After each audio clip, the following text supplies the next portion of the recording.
Damas y caballeros, chicos y chicas, niños de todas las edades, bienvenidos al Blower Zeppelin's Berserk Bobcat Saloon, con el pensamiento correcto de un cerebro izquierdo, haciendo el trabajo que los American Media Maggots no hacen, operando detrás de las líneas enemigas de la California ocupada, en vivo y en directo, desde Estudio 23, de la vasta, rica, voluminosa y detestable SHR Media Network. Aquí está la mayor decepción de SHR, el Zeppelin Bloviating. I have come here to chew bubblegum and kick ass. And I'm all out of bubblegum.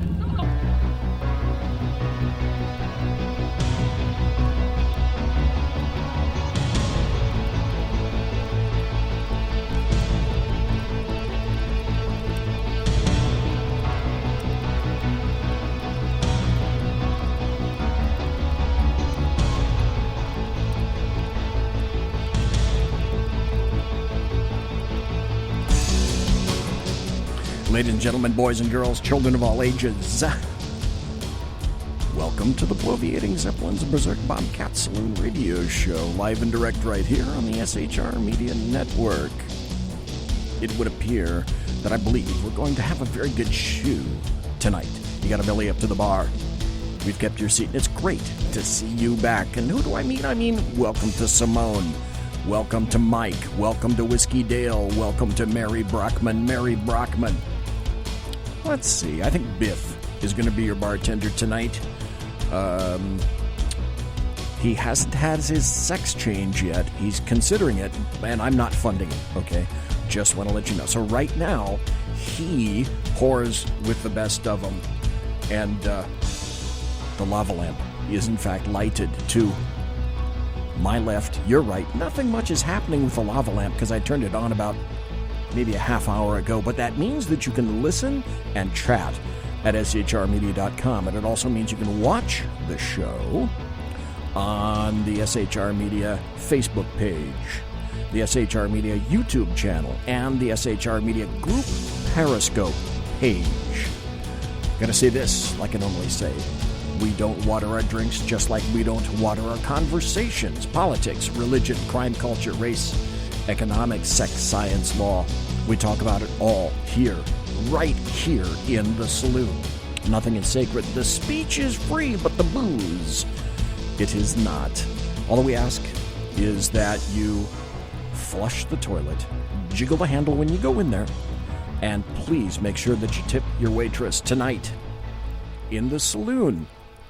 In the first hour, we're going to have an esteemed gentleman, not a yentle, but a gentleman, who has been here a number of times before. And the reason I'm having him on is because we just got back from a paranormal conference up in the Motherlode area.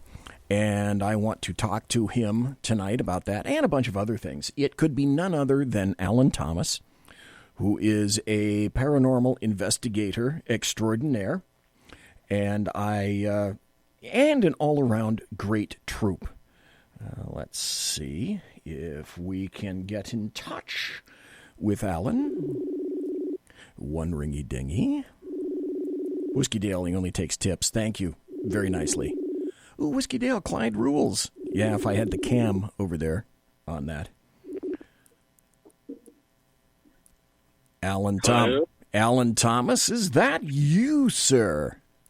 Yes, sir. How are you, BZ? I'm great. It's like long time no see. It's only been a week. Yeah. Man, what a long week, too, huh? That was... a lot of stuff happening. Oh, there was a ton of stuff happening. What occurred is that not this past weekend, but the weekend before, Alan Thomas was speaking at the... I hope I get this right.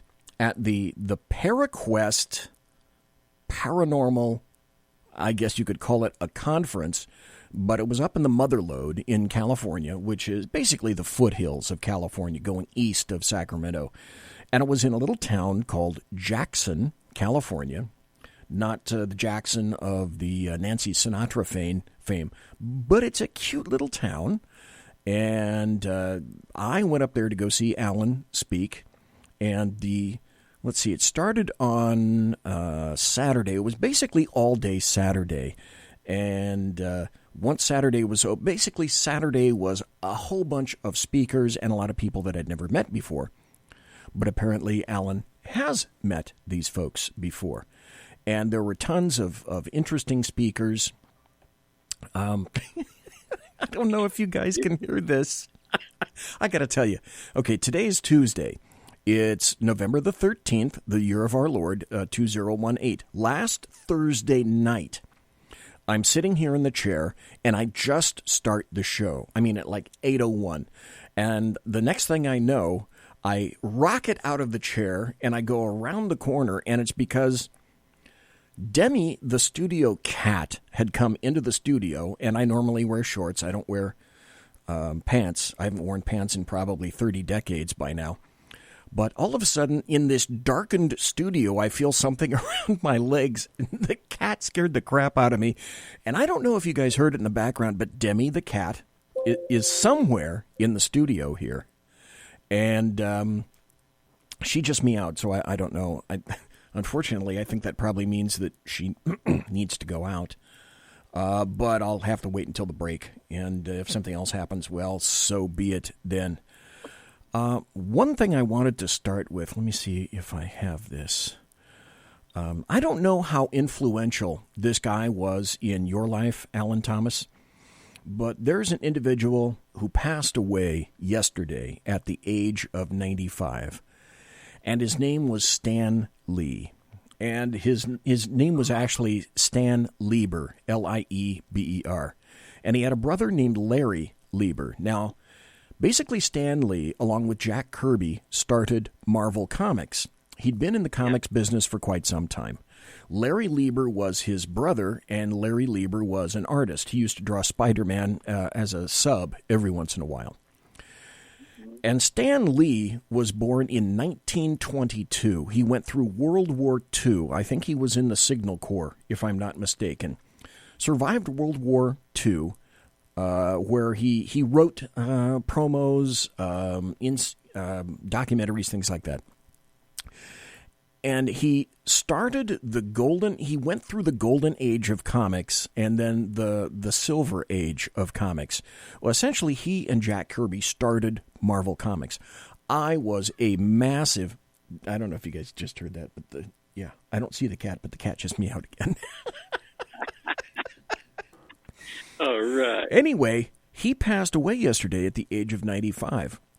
Now, people say that I have a bit of a grasp of the English language. And I got to tell you whatever facility I have for the English language, I can tell you quite frankly that I attribute it to that man, Stan Lee, who passed away yesterday at the age of 95. He started Marvel Comics. He was a writer. He was not an artist. Jack Kirby, essentially, he and Steve Ditko started Marvel Comics, and then it just branched from there. But he and Jack Kirby created essentially the entire stable of the Marvel Universe. And I can remember being a kid reading some comics that were created in the 1960s. Oh, Mike in chat. Let me stop here just for a second. I don't know if you heard this or not, Alan, but apparently Mike in chat was saying that there's a YouTube video, and he just put it in chat. Ginsburg cancer returns, the justice to retire in January, a law clerk confirms. So, Mike, that's some pretty serious investigation, I should say, and thank you for putting that up there. I appreciate that. She definitely doesn't look good. Yeah, I mean, when you see pictures. And she fell recently, I think it was last week sometime, in her chambers and broke 3 ribs. And she's had cancer before. If I'm not mistaken, she had pancreatic cancer. And pancreatic cancer is something that, for the most part, you just don't recover from, period, end of statement. And yet she managed to. So kudos to her for that, because it's a terribly nasty cancer. But I find that very interesting, and thanks for the link, Mike. Now, let me go back to Stan Lee. Stan Lee was an absolute... Congratulations. You've just been handed a huge new opportunity. Bravo. With it... What? Skills you'll need to... Oh. The heck? Can What? you guys hear that? Yeah, I did. That's kind of weird. Okay, anyway, I have no idea where that came from, so it's not here, so I'm just going to continue to ignore it. Like I ignore a lot of... .me/go. What? What the heck? Okay, did you guys hear that? I'm so sorry. No, yeah, whatever it was, I was hearing it. I'm looking. I think it's the commercial that goes like when you log into the SHR Media. Oh, right. I had no idea that it was going to do it, and then I panicked because Okay. I thought you guys could hear it. Well, we could. Like, how did you turn it off? No. Yeah, I could. Hey, no big deal. We got it. No big deal. Anyway, Cool. back to Stan And I'm Lee. in chat, too. He was, yes, I see that, and thank you for being there. Stan Lee was a formidable character, a great writer. Basically, the Hulk, the Fantastic Four, the Amazing Spider-Man, the X-Men, anything that you can think of, Thor, all the original Marvel Universe characters basically came out of the brain of Stan Lee mostly, and also with Jack Kirby. The thing that Stan Lee had going for him was the fact that he was kind of the Steve Jobs of comics. Jack Kirby really didn't know how to market himself. Jack Kirby was an incredibly stellar artist. Jack Kirby's work was incredible. He passed away probably at least 10, maybe 15 years ago due to cancer. But he didn't know how to market himself exactly like Stan Lee did. And Stan Lee just took the Marvel Universe and it took off. Hence all the movies, the merchandising, all that stuff that's going on today. And I really enjoyed watching Stan Lee's cameos in all the Marvel movies. And the last one that my wife and I saw was Venom, where he had a fairly significant cameo in it for probably about 10 seconds or so. And I think, if I'm not mistaken, he actually had some lines. So my hat is off, not literally because my headphones are on, over the hat. Dave Miller, yes, welcome in chat. Good to see you, Dave. Excelsior, that's exactly what it said. And I'll have you know, folks that know anything about the Marvel Universe, that in the 60s, if you were really good to Stan Lee, he would send you a no prize. And so I was the recipient because I sent in maybe 15, 16, 17 at the time, and I sent in a really corny cartoon to them about Spider-Man and the Lizard. And I got a no prize from Stan Lee, and it was actually written by Stan Lee. And the reason I know that is because at the time, Stan would sign his signature at the bottom of various columns that he had in the comic book. So anyway, hats off to Stan Lee. What a great guy. Enjoyed the heck out of him. Now, I mean, who wasn't touched by that? I mean, did you ever read Marvel comics? Everybody I knew had a stack of comic books in their closet or under their bed. Oh, yeah. I mean, everybody read those things, man. He touched millions, probably. Did you ever have Marvel comics? Oh, man. All of them, everything. Superman, you name it. Not at all. Now, see, Superman is DC. For a Marvel devotee, they can tell you all the characters in whichever universe. Now, I realize that, but I mean, that's what DC. I mean by how, comic books, all kinds. But that guy, he was one of the main ones. Like there's like 3 or 4, because we only liked one genre, and Stan Lee was like the king of them. Stan was called Stan the Man Lee when he started Fantastic Four, and Jack Kirby was called Jack King Kirby. And I can remember specifically the guy that used to ink Jack King Kirby's most of his work was Joe Sinnott. And that's when everything was done by hand, as opposed to the computers and the CGI generated stuff today. That's when you actually had to be a real artist. Wow! So one of my kids may still have, like, we we kept them, some, and they may still have some of them. We had big boxes full that we kept forever. Real nice stuff, too. A lot of comic books. A lot. Now, we collect them. It shouldn't shock anybody to find out that Stan Lee was a raving leftist. And Stan Lee had a fairly, well, not a fairly significant, a really significant amount of cash that he would spread around in the New York area for causes on the left.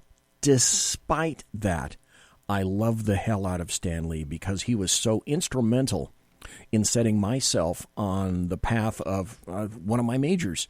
I had two majors in college. One was English, and the other one was communication studies. So I took two while I was in college. And the reason that I majored in English, one of the major reasons that I majored in English, is because Stan Lee made me appreciate the written word like no one else.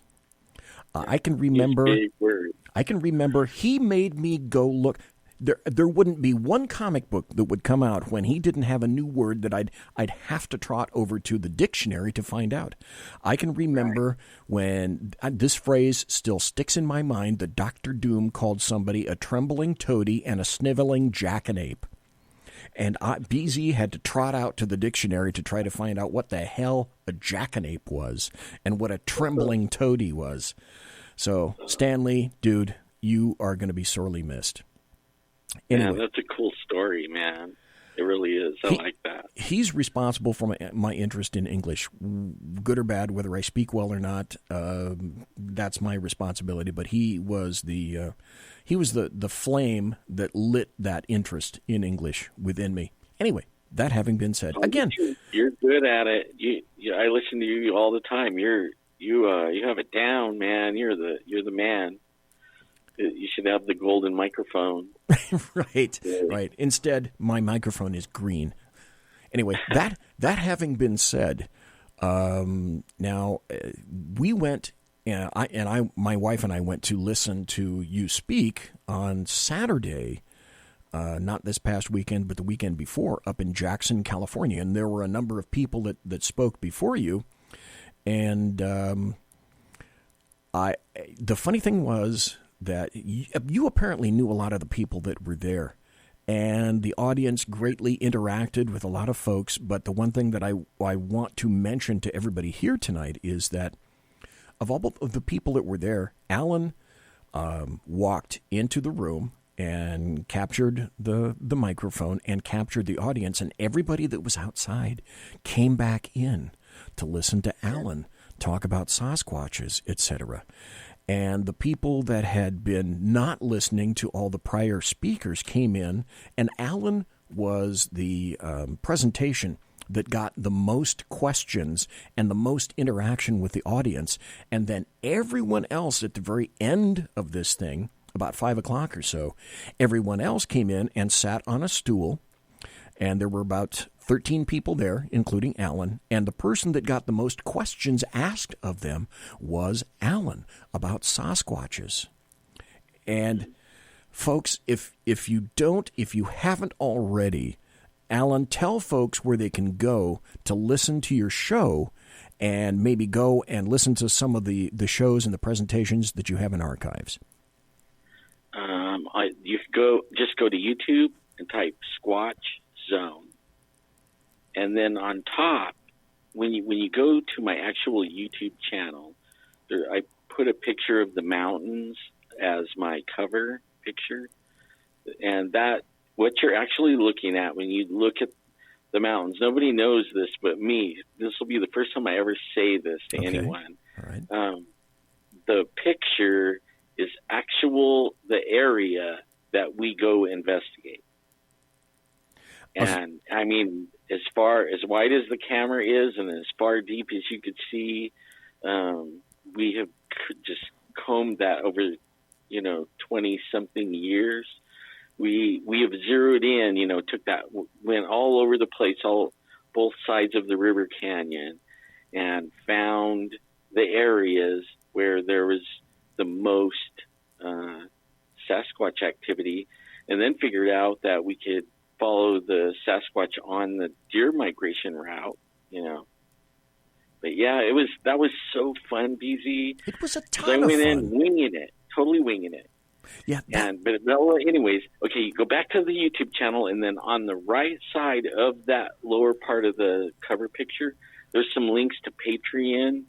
And on Patreon, I got coming up, while we were there Saturday when I came in, there was a guy set up in a corner with all kinds of microphones and cameras and everything. Oh, I saw him. Right. Right. And he needed a cord, a certain kind of microphone cord. And I brought all the stuff, and I had actually intended on sitting you down, but only I couldn't get a good signal from the Wi-Fi good enough to do live. Okay. Unless I did it with my cell phone, but getting a signal in there was it was not easy. Plus, it's in the mountains, and you have the worst repeaters. I mean, you couldn't get G3 and G4 or whatever they call it, the top number highest on your phone, 4. Okay. LTE 4 or whatever, and couldn't get it, but sat there and did a talk with this guy, and I have a link on my Patreon account that'll come up on the 16th, I think, is when it's set up, and I might be able to figure out how to send him over there too, but I'll have a link pretty quick that I can use. It is on my Patreon, but I haven't shared it with anyone yet. But it was the interview from that guy, and he put some roars that we got and some stuff like that, and we talk about Bigfoot. It was a really fun thing that I need to share with everyone. You have in your Squatch zone, by the way, like Alan says, go into YouTube, and in the search area in YouTube, just type Squatch zone, and you'll go right to his page. When you go to his page, make sure that you subscribe to his page. Make sure that you like his page, and then when Alan comes up and a show pops up, then you'll get notified, and you can come listen to his stuff, because he broadcasts live and direct right out of his very own house about the new adventures and whatnot that he has quite frequently. Now, when you were speaking, I remember that you said that you hadn't really come up with anything specific to talk to everybody about, and one of the things that I said is, hey, Alan, don't worry about it. You're great. You are a great extemporaneous speaker, and the thing that impressed me about you was the fact that, yeah, you are a great extemporaneous speaker, and you didn't have a care in the world or a worry about it. You came into the room, sat down, engaged the audience, and I believe they had more engagement with you because of the natural way that you have, the natural manner, and the really easygoing manner that you have with people on your show and when people talk to you in person. And that's what impressed me and continues to impress me about you, which is, again, folks, if you're interested in Sasquatches or the paranormal or UFOs or all sorts of things that are unexplained, Alan knows just about everything about it.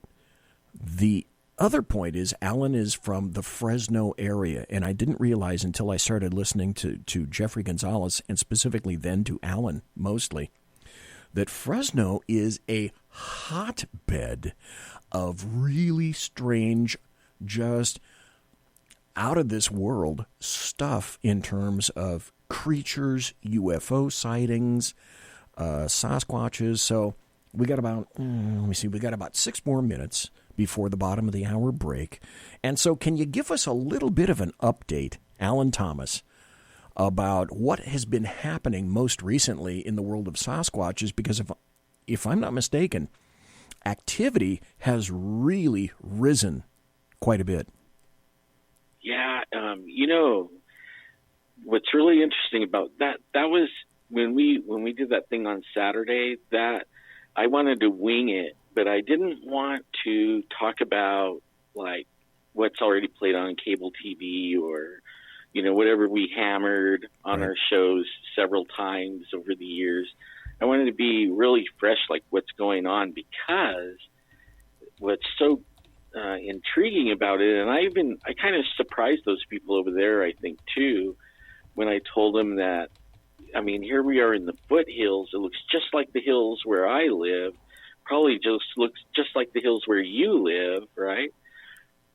They're everywhere. So they're over there, too. And all you got to do is go look.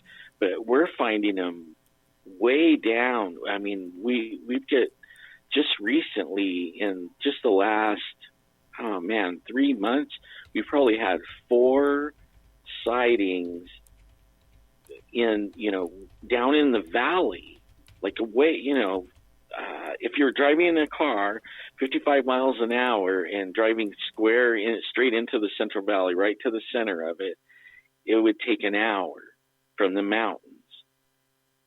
So you're way out there, you know what I mean? Like in the middle of nothing, straight, flat, like desert, nothing to hide behind.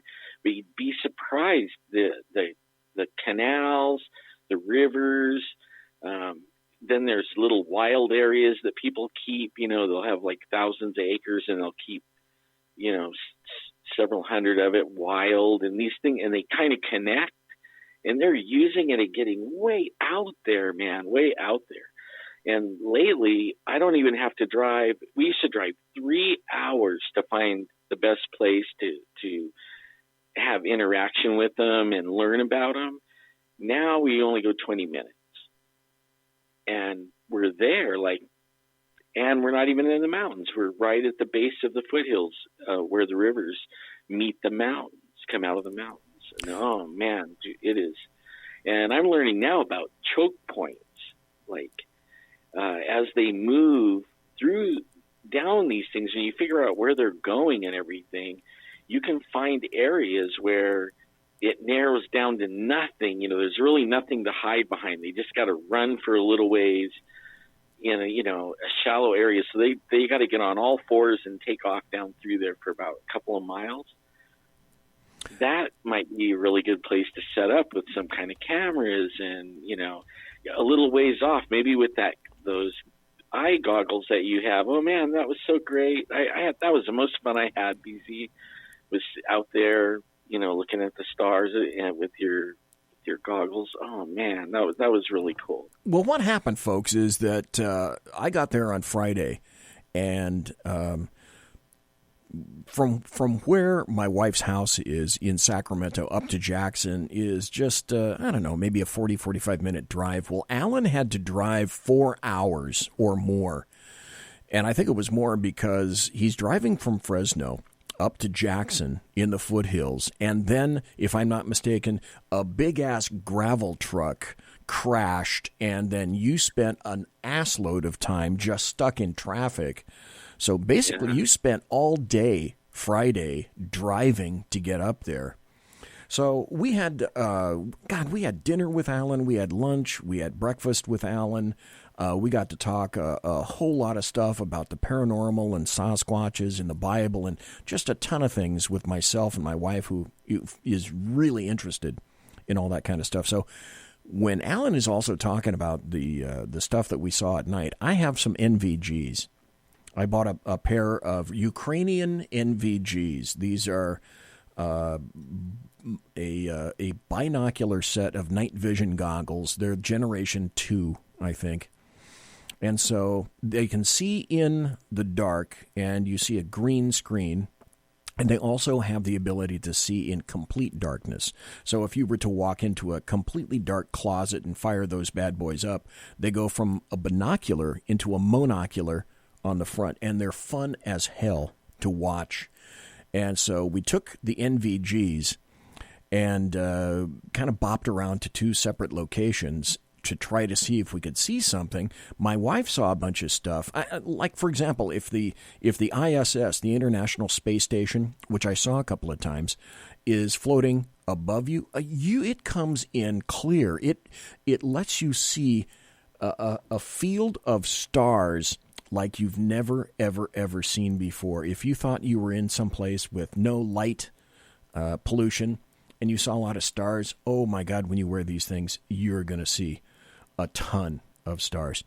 Folks, we're talking to Alan Thomas. It's 8:30 In the left coast, it's 11:30. On the east coast, and it's 17:29 and 72.725. I think it's subparagraph, subcluster 4 in Bolivian time.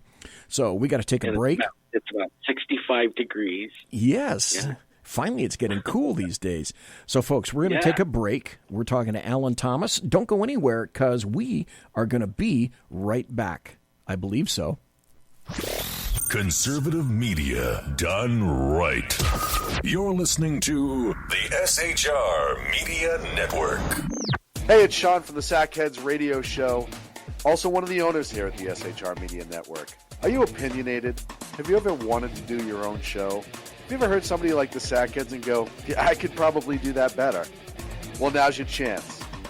Send me a 5-minute clip at sackheadsradio@gmail.com, and maybe you can be part of the SHR broadcasting team. sackheadsradio@gmail.com.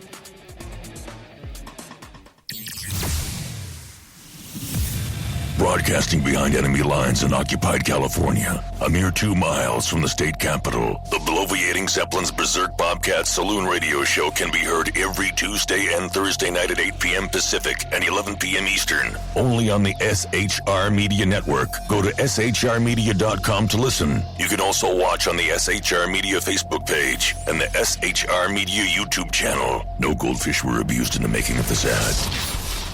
When dirty politicians, shadow governments, and deceptive Islam blind the world with fake stream media smoke, their only fear is one man with a cane. I'm Dave Milner. Join me through shrmedia.com, highplanestalkradio.com, and the Western Free Radio Network at Spreaker, YouTube, and iTunes for a different perspective weekly on the Unpleasant Blind Guy. And catch me on Jeff Mitchell's EDL Radio on blogtalkradio.com. There's no surrender ever, because truth is not always pleasant. Hey guys, it's Sackhead Clint. I'm excited to tell you about a brand new show here on the SHR Media Network. I'm teaming up with the one and only all-powerful, the bloviating Zeppelin, sitting here to my left, bringing to you a fresh new show here on the network. It's Against Tyranny. And we'll be picking up where the Sackheads left off. Excited to be with you, sir. Sackheads Against Tyranny. We're going to chat. We're going to chat Wednesday nights. Sackheads Against Tyranny. Wednesday night, 11 p.m. Oh, it's the same time, right? 11 p.m. Eastern, 8 p.m. Pacific. Same SAC time, same SAC channel. Yep. SHRmedia.com. See what I did there? It's your business diva here, Melanie Collette. I am inviting you to a front row seat as I discuss some of the most intriguing details of wealth and finance with today's movers and shakers in the world of business. Listen in and discover financial truths on a global, domestic, and household scale. Uncover topics that will impact your wallet today and in the future. Money Talk with Melanie airs Monday through Friday, 5 p.m. East, 2 p.m. West, right here on SHR Media and High Plains Pundit Talk Radio. You can't afford to miss it. Human by race, Christian by faith, American by nationality, and conservative by choice. Reverend Ralph J. Chittum Sr. is the right guy on SHR Media from 8:05 to 9 p.m. Monday through Friday. And if on the rare occasion I am ever wrong, I will still always be right. The right guy on SHR Media. Hey, this is Michael Wright. And I'm Shannon Wright. Join us for The Right Way with Shannon and Mike, Monday through Thursday from 7 to 9 a.m. right here on SHR Media. Why are they joining us? For fun things like sports, politics. Oh, maybe some news and entertainment? And all kinds of other things. Money and recipes and events, all kinds of stuff. Yeah, so join us Monday through Thursday, 7 to 9 a.m. here on shrmedia.com. Hey, BZ. So the plan's working. You got rid of Sacco. Sean is now stepping away. I never even saw him. And I know, and insidious. Insidious. You know, we talked about this for, for the last 3 years. And finally coming to fruition. You know I'm still in the room, right? It's almost like he's here still. Did you hear that? Yeah, it's kind of... It's amazing. It's kind of at you. It's kind of eerie. Like a poltergeist. Like a poltergeisty thing. Sackheads against tyranny. You're listening to the SHR Media Network. And we're back. Already, a half hour has blown by with incredible rapidity.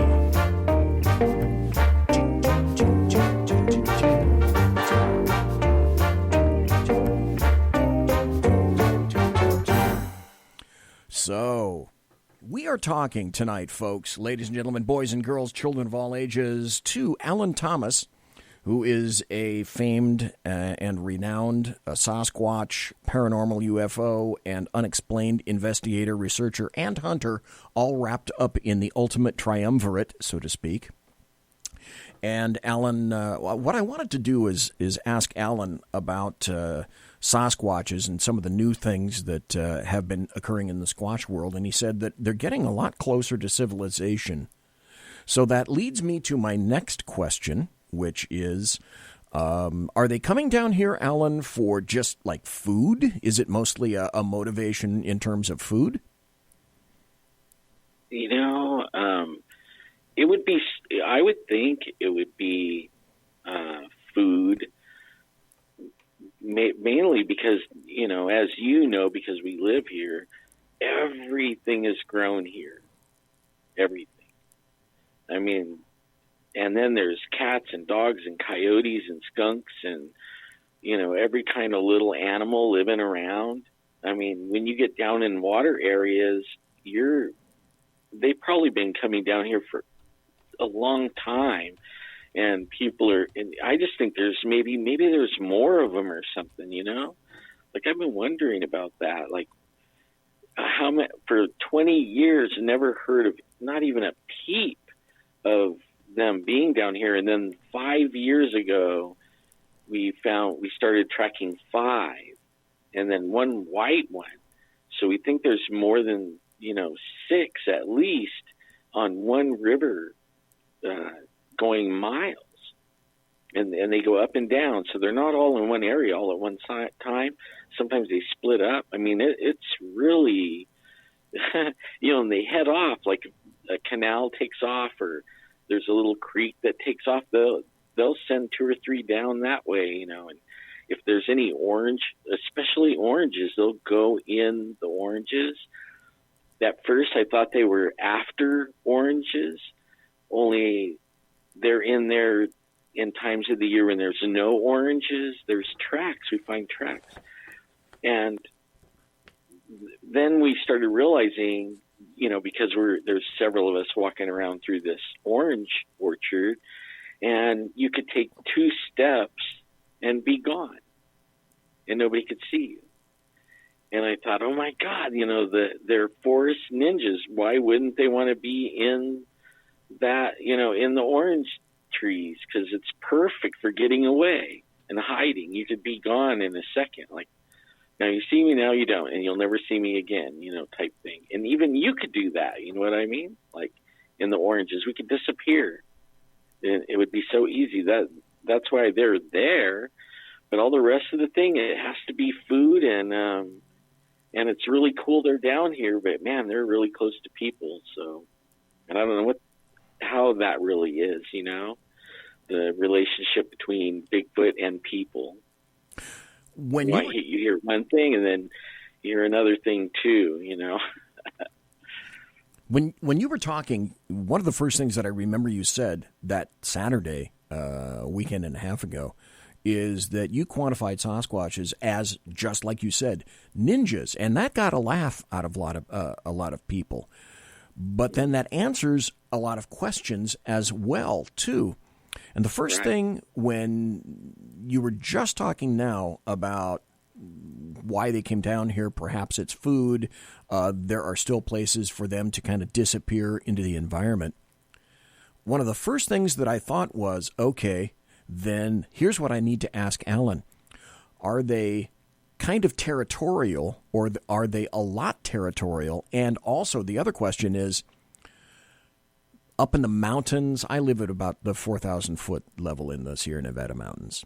And from there, I'm wondering if There are so many people that are starting to come in and infiltrate their once very silent and quiet areas in the mountains that they're starting to come down here because they're discovering there's more people going up there, kind of invading their territory, if you will. And they're also discovering concomitantly that, you know what, there's a lot of food down here as well. Well, they're not only they didn't. There's some down here, but then when you go in the foothills, they're in there too. And the farther you go back in the mountains, they're still there too, right? They didn't leave; they're still there. So that means like there's a lot more. And like territorial, well, you could be in a certain territory. If you don't fit, they kick you out, and then you make your own. And are they like bleeding over into? That's what I think. They're like bleeding over into the valley, and then they're finding out exactly what you said. Man, look at this is like a smorgasbord. Go running up and down the thing, eating figs and blueberries and berries and everything, all kinds of stuff. When we were talking to you, my wife and I were talking to you that weekend, last weekend. One of the things that we asked you, and I don't think I've ever asked you this here before, and you got a big-ass laugh out of this, is when people are camping up in the mountains and they're in a tent, you quantified that as, for a Sasquatch, kind of a sack lunch for a Sasquatch. Yeah. And so people, I think a lot of people think that Sasquatches are just very skittish, and they don't want to have anything to do with people, and generally I would suspect that's true. But is there information to indicate that Sasquatches have injured or killed people? There's so many, there's not a lot of evidence. There is some. You have to really dig to find the evidence, and usually it's children, and they find the bones. They'll find the bones this is what's weird about it is when the child goes missing, when they start their search, they don't have a lot of time because there's a storm coming, a good one. It's going to just fill everything up with snow, and by the time they get to searching, the kids' chances are really bad, and they never find anything. Then 13 or 14 years go by, and then, somebody will be hiking 2 rivers over, 3 mountain ranges way up high in the rocks, and they'll find the kid, the clothes, his bones broken into 1-inch pieces where they've got the marrow out. So only that's like a human trait to do that, to break the bones up and eat them like that. Okay. So, but that's the only evidence. And then then the other thing is experience. Like a lot of people think they know how a Bigfoot is by what they read on the internet. Okay. Because a lot of, still yet, a lot of people have not went out there and interacted with them. And you find when you get out there and you start doing it regularly, you start figuring out these things are the apex predator of the area, and you don't see, you don't find them kind of like they find you. You let them know you're there, and then everything else is up to them after that. How much video you get, if you get audio, like anything, because they can make the batteries go off. They can shoot low frequency things at you, and make you sick. They can throw things at you like trees and put stuff in the road. I mean, then there's times when they just walk away and you don't see them again. Like they let you know there they are, and then they turn around, and then you'll be there for 3 days and you won't see or hear nothing, even though you saw them right then. Yeah, I mean, I don't know. I wish I knew. I'm not an expert on it. I'm just telling you what I know. I've been looking Now, you've said that there's a lot of Sasquatch activity. Oh, Beantown Billy's in chat, so welcome to Beantown Billy. So glad you're here, Beantown Billy. But I've noticed, apparently Sasquatch stories don't make the news very much, but I've noticed that there are some things that have been making news, and one of the most recent, if I can pull that bad boy up here, is, here we go. This is from the BBC News, and I wanted to go with this because, of all people, Tucker Carlson talked about this tonight. And Tucker has got kind of a little UFO thing going on his show. And every once in a while he'll mention UFOs, and I think he's intrigued by them. But I found this story from the BBC about UFOs, and it says, UFOs spotted off Irish coast under investigation. And this isn't just like last month or something like this. This was November 13th. That's today, as a matter of fact, that this article came out. The Irish Aviation Authority is investigating reports of bright lights and UFOs off the southwest coast of Ireland.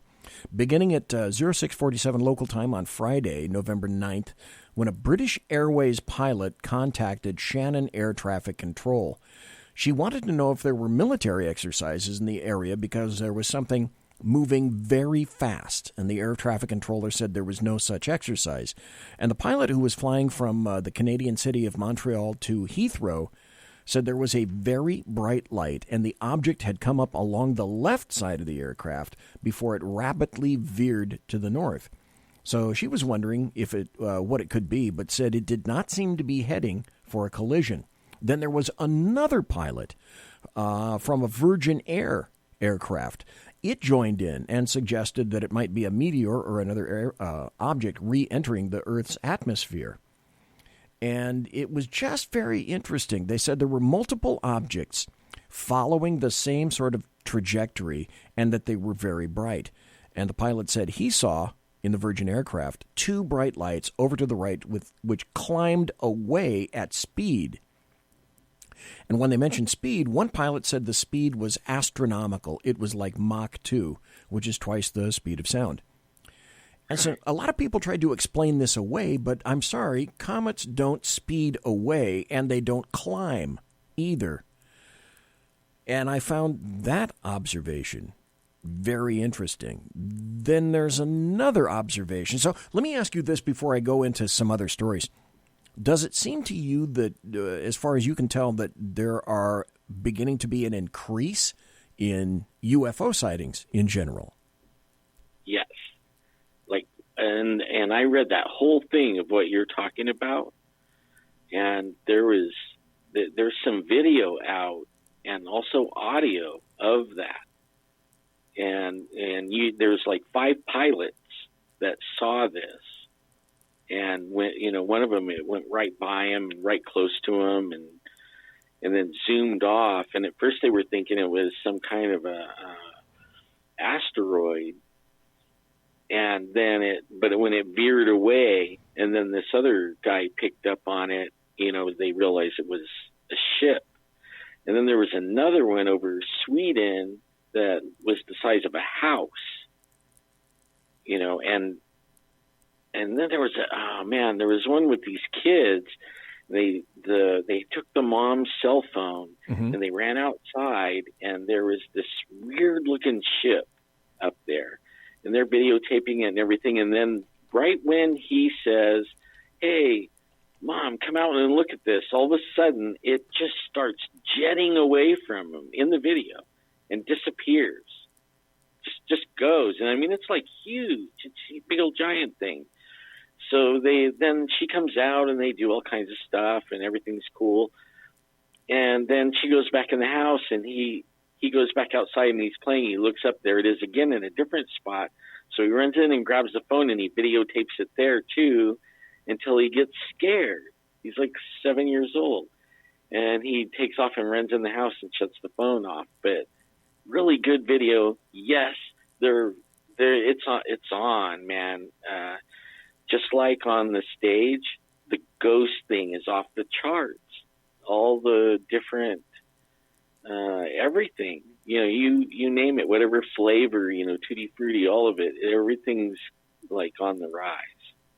I found this other article as well. And good night to Simone. Good night to Beantown Billy. Thanks for being here. Mary Brockman also ejected. Eject, because it's way late on the right-hand coast. Here's another story that I found out. This was from, it's not that far ago. It's October the 6th this year. This is from the Daily Star in the UK. And the headline is this: NASA is lying. A huge alien spacecraft was spotted on the ISS, which is the International Space Station, live feed, which sparks some kind of frenzy. And the subheadline is, a huge object spotted passing below the International Space Station has sparked a frenzy among conspiracy theorists online. So already you're labeled as a conspiracy theorist. But the article says video footage shows the bizarre anomaly that was spotted during NASA's live feed from space. It shows a strange gray object appearing to float above the Earth. And the article appears to be shaped like an aircraft and moving south, though some believe it could be stationary on top of a mountain or some kind of a facility that they think might be in China. But the video, which unfortunately I can't play here, they said the craft has 90 degrees, a 90-degree sharp angle, and looks to be intelligently designed, they said. We think it's some sort of a craft, but we can't work out whether it's on the ground or whether it's flying. And they also said if it's on the ground, it's huge. Now, according to the person who captured the video, and that person wants to remain anonymous, the clip shows a craft with a doorway and a being inside. And they said, at first I thought it was a cloud, but now I'm convinced that it was much, much more. So this kind of goes in keeping, does it not, with UFO activity increasing. And it seems, you correct me if I'm wrong, Alan Thomas, does it not seem... You're not wrong. Does it not seem, though, that a lot of this stuff is becoming more mainstream? Not only are we hearing more about these things, but we're also seeing these things covered more in the mainstream media. I don't remember reading stories about UFOs until a year or two ago. I have something for you. Okay, now you're keeping up with the politics and all that, and Q, right, and everything that's going on. Okay. What if I told you that this is all maybe linked? You know what I mean? Like we're talking, like we were talking over the weekend. All this stuff is like coming to a head, and more and more and more, right? And at the same time, it's coming from the media. This negative thing and all the child pedophilia and everything getting brought to the light. Watch. More things are going to be brought to the light. And I think this, whatever is going on, is really stirring the pot, the whole entire pot, the human race pot. And a lot of stuff that we have forcefully been subjected to over the 30 years that the Democrats were saying they were working for us, right?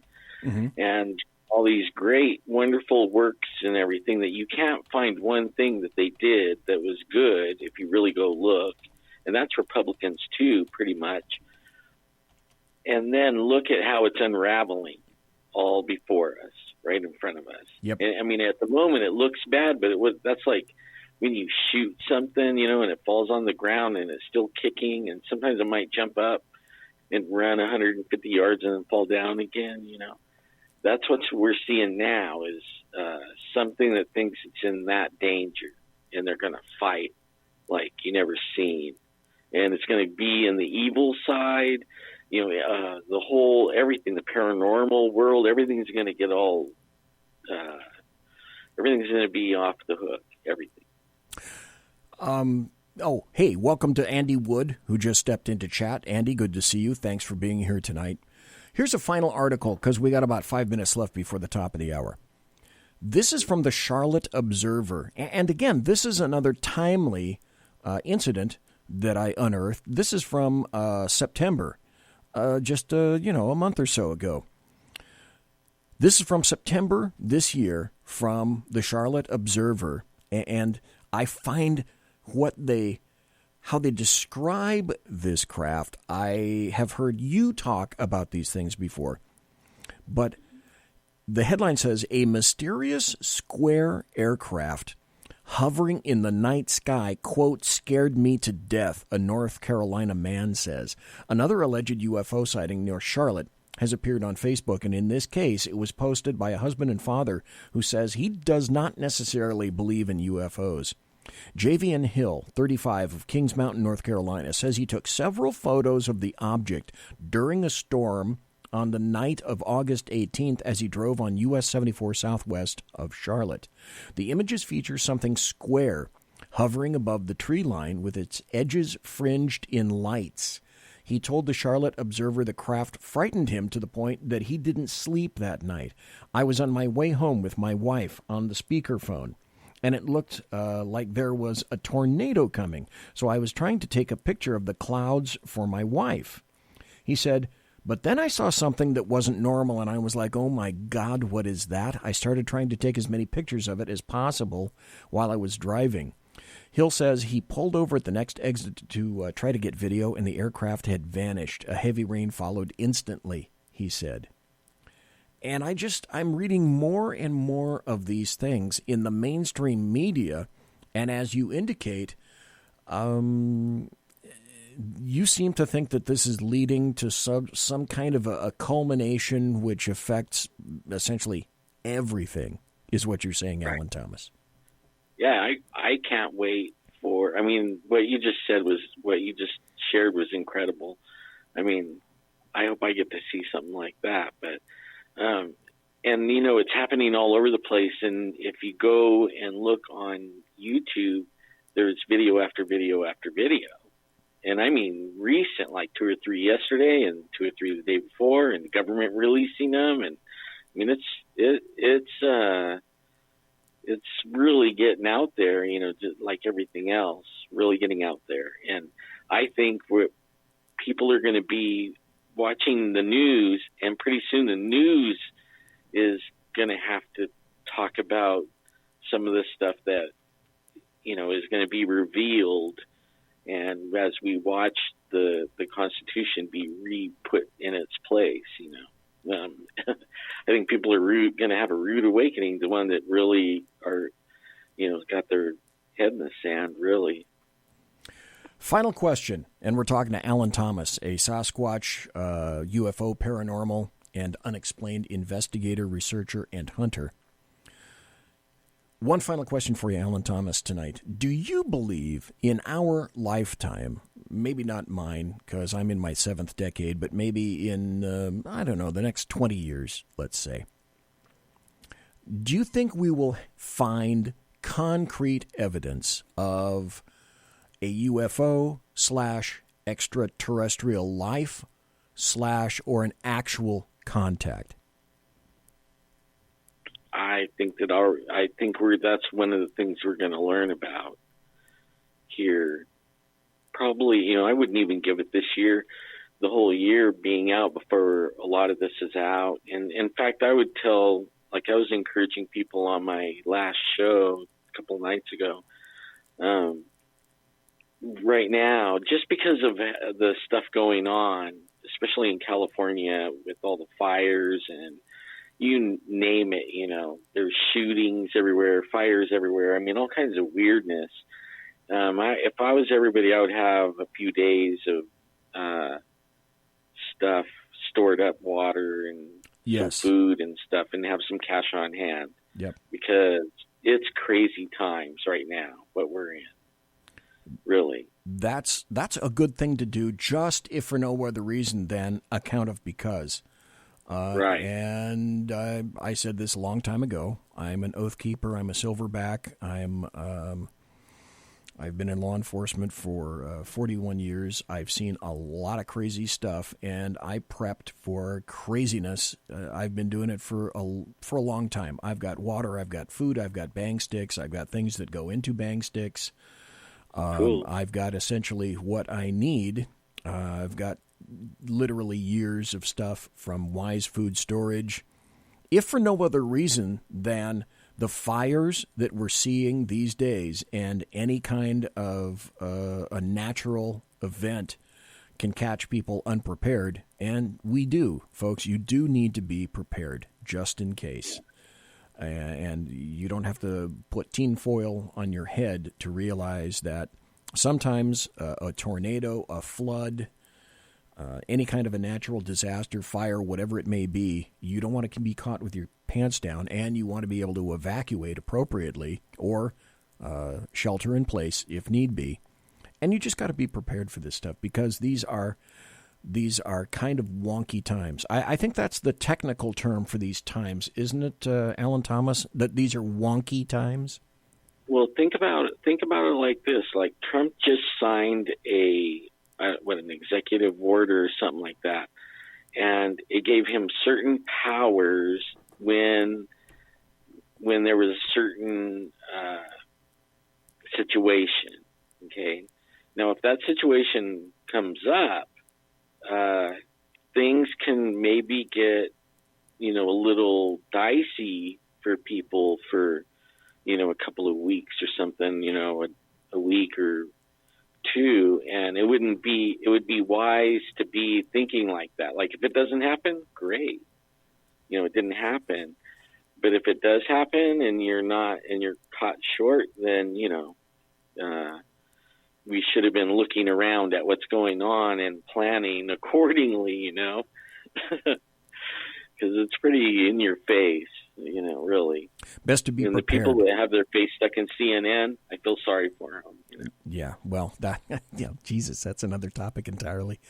Folks, we've been talking to Alan Thomas, Sasquatch, paranormal, UFO, unexplained, investigator, researcher, hunter, jack of all trades and master of all as well. And Alan, I want to say thank you very, very much for being on the show tonight. Finally, tell people where you can be found, where your show can be found, and all your archives and various videos that you've done in the past. Everything is Squatch Zone. So if you Google Squatch Zone, you're going to find my Facebook page, my Patreon page, my YouTube page. And I answer everything. At least I try, to stay on top of it when it's starting to get rough because there's so many different,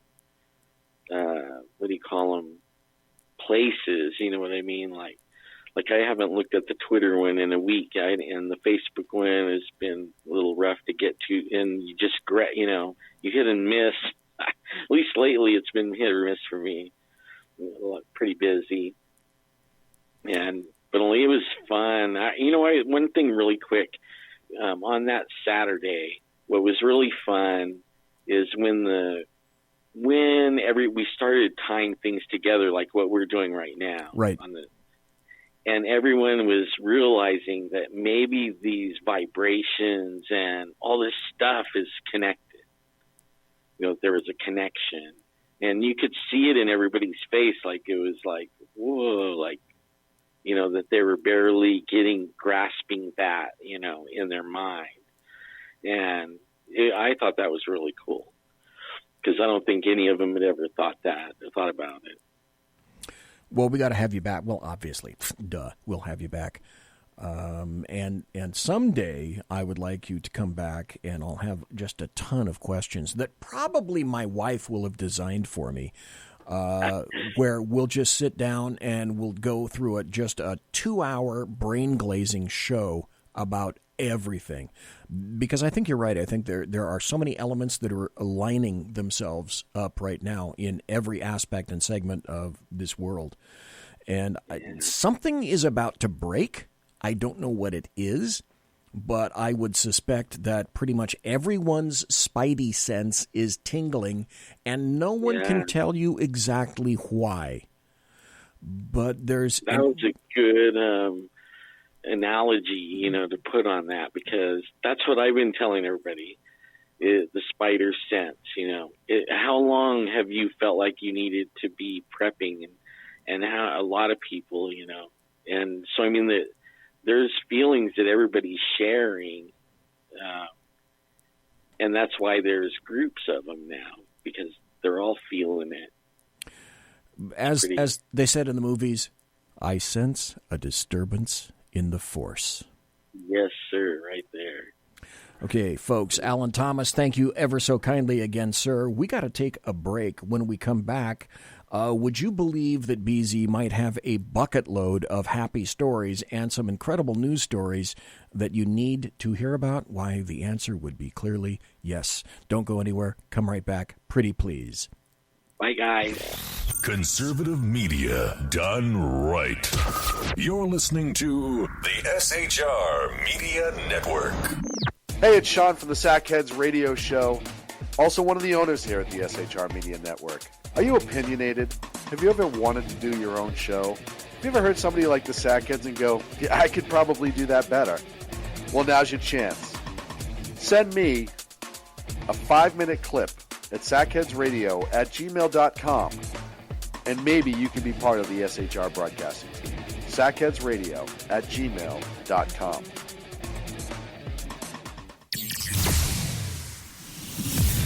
Broadcasting behind enemy lines in occupied California, a mere 2 miles from the state capital, the bloviating Zeppelin's Berserk Bobcat Saloon radio show can be heard every Tuesday and Thursday night at 8 p.m. Pacific and 11 p.m. Eastern, only on the SHR Media Network. Go to shrmedia.com to listen. You can also watch on the SHR Media Facebook page and the SHR Media YouTube channel. No goldfish were abused in the making of this ad. When dirty politicians, shadow governments, and deceptive Islam blind the world with fake stream media smoke, their only fear is one man with a cane. I'm Dave Milner. Join me through SHRmedia.com, HighPlainsTalkRadio.com, and the Western Free Radio Network at Spreaker, YouTube, and iTunes for a different perspective weekly on the Unpleasant Blind Guy. And catch me on Jeff Mitchell's EDL Radio on BlogTalkRadio.com. There's no surrender ever, because truth is not always pleasant. Hey guys, it's Sackhead Clint. I'm excited to tell you about a brand new show here on the SHR Media Network. I'm teaming up with the one and only all-powerful, the bloviating Zeppelin, sitting here to my left, bringing to you a fresh new show here on the network. It's Against Tyranny, and we'll be picking up where the Sackheads left off. Excited to be with you, sir. Sackheads Against Tyranny. We're going to chat. We're going to chat Wednesday nights. SHAT. Sackheads Against Tyranny. Wednesday night, 11 p.m. Oh, it's the same time, right? 11 p.m. Eastern, 8 p.m. Pacific. Same SAC time, same SAC channel. Yep. SHRmedia.com. See what I did there? It's your business diva here, Melanie Collette. I am inviting you to a front row seat as I discuss some of the most intriguing details of wealth and finance with today's movers and shakers in the world of business. Listen in and discover financial truths on a global, domestic, and household scale. Uncover topics that will impact your wallet today and in the future. Money Talk with Melanie airs Monday through Friday, 5 p.m. East, 2 p.m. West, right here on SHR Media and High Plains Pundit Talk Radio. You can't afford to miss it. Human by race, Christian by faith, American by nationality, and conservative by choice. Reverend Ralph J. Chittum Sr. is the right guy on SHR Media from 8:05 to 9 p.m. Monday through Friday. And if on the rare occasion I am ever wrong, I will still always be right. The right guy on SHR Media. Hey, this is Michael Wright. And I'm Shannon Wright. Join us for The Right Way with Shannon and Mike, Monday through Thursday from 7 to 9 a.m. right here on SHR Media. Why are they joining us? For fun things like sports, politics. Oh, maybe some news and entertainment? And all kinds of other things. Money and recipes and events, all kinds of stuff. Yeah, so join us Monday through Thursday, 7 to 9 a.m. here on SHRmedia.com. Hey, BZ. So the plan's working. You got rid of Sacco. Sean is now stepping away. I never even saw him. And I know, and insidious. You know, we talked about this for, for the last 3 years, and finally coming to fruition. You know I'm still in the room, right? It's almost like he's here still. Did you hear that? Yeah, it's kind of... It's amazing. It's kind of at you. It's kind of eerie. It's kind of a poltergeist. Like a poltergeisty thing. Yeah, sackheads against tyranny. You're listening to the SHR Media Network. It is the second hour already. Holy crap. Where does the time go? It rips right through. It's 10 minutes after 9 o'clock. On the far left coast. And it is 10 minutes after midnight. It's tomorrow on the right-hand coast. And in Bolivia, nobody really knows what day it is. But does anybody ever really know what time it is? Chicago may have known at one time, but even they weren't sure. If you were to suspect that I would have some things to tell you, or maybe I had some of this, if I had a producer, what you'd be hearing now would be... It's time for happy stories and good times. But I don't have a producer, and that's really not what you heard, except for this. This is right out of the National Review, nationalreview.com. Republicans remain in a strong position in state legislatures. Okay, I'd say that's a happy story. But there's a caveat, but that's no reason to predict national success in 2020. Most of the commentariat on the 2018 midterms focused on the federal level, where Democrats won a majority in the House and Republicans extended their lead in the Senate. The states have they've gotten somewhat overlooked, notwithstanding several high-profile gubernatorial races. We'll get to some information about that. But the results across the state legislatures, they were kind of interesting and somewhat consistent with the national results. So when combined with the governor results, we can see that Democrats made important gains across the states, but the Republicans continued to remain in a fairly strong position. Going into the 2018 midterms, Republicans had complete control of 26 state governments, meaning that their party held both chambers of the state legislature as well as the governorship. Now, this count includes Nebraska, which has a nonpartisan unicameral legislature, but is effectively run by the Republicans. The Democrats, on the other hand, had total control of 8 state governments. Meanwhile, 16 state governments were mixed between the two parties, with one side controlling at least the governorship or one chamber of the legislature. So after the midterms, however, the Democrats have total control of 14 state governments compared with 23 for the Republicans, and the number of state governments with mixed party control fell to 13, with one major exception, and that's California, but we'll get to that. But continuing with happy stories, I came across this, and I can't say necessarily that it's a happy story, but damn, BZ, how did you put this into the category of happy stories? Well, it falls into the category of happy stories in terms of, I don't know, a little bit of schadenfreude. I came across this in Twitter, and this is an email that I'm going to read to you from all you people that happen to be in Ohio and know anything about Ohio State University, the Buckeyes. These are how strong your Buckeyes truly are. This is an email in Twitter by somebody named Abby Drace, Draiss. This is an email from Ohio State regarding Ben Shapiro coming to speak on campus. And this is exactly why it's imperative that he speaks on campus. But Ohio State doesn't discriminate against conservative students, not at all.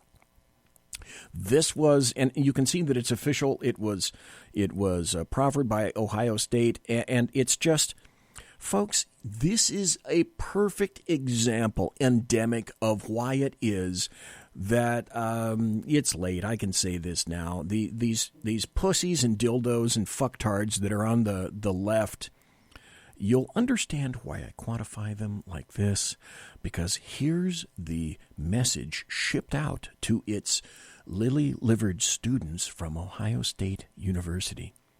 And this is a cautionary tale. It says, Shapiro's rhetoric has the potential to threaten the emotional and mental safety of much of the campus community if you do not feel comfortable around a climate that will be created by Ben Shapiro's presence.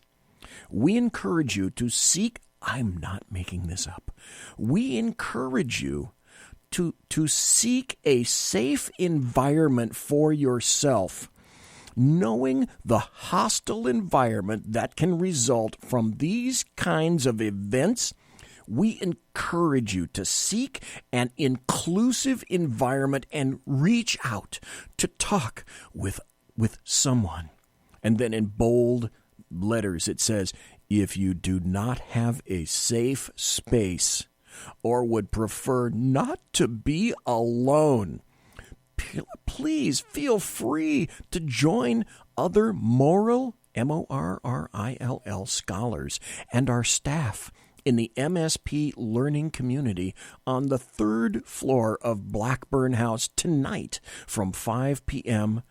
to 8 p.m. And it's signed, Thank You and Stay Safe, Moral Scholars Program Student Advisory Council. Now, process that a little bit, if you will. Let it flutter about in your wheelhouse, in your brainulus above. These students actually need a safe space, and just when you think that conservatives don't have lightning flashing from your fingertips, then you have someone like Ben Shapiro. Imagine the power that Ben Shapiro has in his voice, in his fingertips, simply by walking on stage. And all of these other little punters that are in the audience are schlepless. They are they don't know what to do with themselves. They're encountering PSH, which is pants shitting hysteria, because as you and I well know, Ben Shapiro has that much power. Holy Mother of God. If you were a parent paying for a student to go to Ohio State and you happen to catch that, if you wouldn't have the immediate inclination to pull your child from Ohio State University, I guess it's a happy story because it's so funny. It's so alien to me. We were talking about aliens for the first hour, and fuck me. This is alien. These are alien concepts that you have students now these days who can't even hear. They can't, they cringe when the potentiality, not the actual existence, but the potentiality exists for them to maybe hear some contrasting or conflicting speech. The potential of that is enough to make them throw up, nut up, and they need a safe space. Okay, maybe that's why I thought it was a happy story, because, my God, these little wilted flowers, these little pussies and dilettantes that happen to be going to college these days, oh, you are about to, so get fucked over in the real world. Welcome to the real world. When you step off campus, no one really gives a flying fuck what you think. Maybe that's why it's a happy story. Here's another one that I think is a happy story. This is from townhall.com. This is where I go to if I want to read Kurt Schlichter. Kurt Schlichter writes 2 days a week at townhall.com. This is where this is from. The headline says, Citizen Birthright can be defeated and Kavanaugh will be instrumental. Now, stop here just for a second. I took a screenshot of this earlier. In the first hour, Michael John Pasqua told me that there was a video, which if you scroll way, way, way up in the chat, I took a screenshot of that, and I haven't listened to it yet, but there's information apparently from some kind of a law clerk that maybe in and around January of 2019, RBG, Ruth Bader Ginsburg, may be thinking about retiring. As we communicated back and forth in chat, one of the first things that I said was, oh my God, can you imagine the leftist skulls that are going to be exploding if, in fact, she steps down and Donald Trump, as I thought, Donald Trump gets to make a third, count 'em, three, a third nomination for SCOTUS OMFG. If you thought that the kerfuffle over Kavanaugh was of concern, you have not yet begun to see the fight in Democrats if and when it occurs